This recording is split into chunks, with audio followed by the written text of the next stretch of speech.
साथीहरू नमस्कार, happy independence day. 75th independence day आज हाम्रो भारतवर्षको र आज हाम्रो छुट्टी छ, मन्डे परेको छ र म घरमै छु।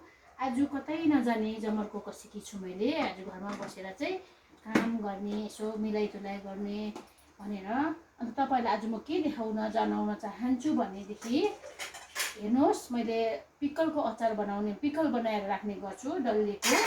अन्त एभ्री इयर अब तपाईँहरूलाई पनि आज म तपाईँलाई यो रेसिपी भन्दैछु। जस्तै यो डल्ले भयो, धोएर राखेको, यसलाई सुकाउनु, धोएर तर्कायो भने भइहाल्छ। हेर्नुहोस्, डल्ले मैले हालेँ है, डल्ले हालेँ।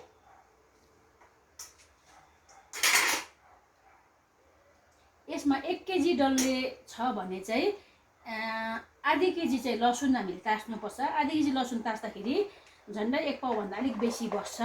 र त्यसमा चाहिँ हामीले त्यो लसुनलाई यसरी मिक्स गर्नुपर्छ, लसुन मिक्स गर्नुपर्छ।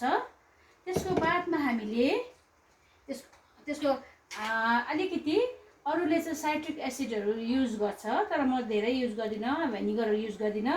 यो पनि हुन्छ, अब साइट्रिक एसिड उसमा आउँछ, तर यो चाहिँ सोया सस अलिक अन्दाज अनुसार है। हेर्नुहोस्, अन्दाज अनुसार है, अलिकति म हाल्छु, यसो 2 स्पुन हाल्छु। त्यसको बादमा चाहिँ म मस्टर्ड ओइल, मैले अघि गरेर राखेको मस्टर्ड ओइल चाहिँ एकदम हामीले तातो बनाउनुपर्छ। तातो बनाएर त्यसलाई सेलाउनुपर्छ। त्यसको बादमा चाहिँ हामीले यसरी हाल्नुपर्छ हो। हालेपछि चाहिँ हामीले यसलाई एकदम मजाले ग्राइन्ड गर्नुपर्छ, पिसेर। त्यहाँदेखि यो ग्राइन्ड गरेर राखेपछि नुन चाहिँ हाल्नु हुँदैन। नुन हाल्यो भने पानी निस्किन्छ, बिग्रिन्छ। त्यहाँदेखि ग्राइन्ड गरेर एकदम मिहिन भएपछि चाहिँ हामीले राख्न सक्छौँ, फ्रिजमा प्रिजर्भ गरेर राख्न सक्छौँ।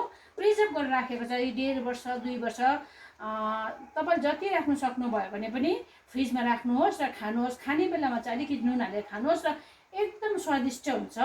र त्यो यो चाहिँ मैले एभ्री इयर गरेर आएको, त्यसले गर्दा मैले भनेको, किनभने बिग्रिँदैन।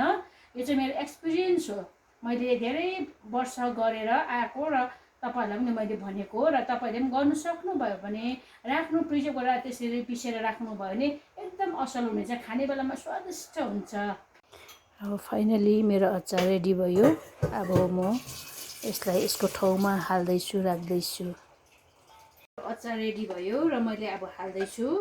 हेर्नुहोस्, 1 इयर, अब यो 1 वर्ष 2 वर्षसम्म बस्नु सक्छ। यो हामीले जति राम्रोसँग राख्न सक्छौँ, यो उति बस्छ।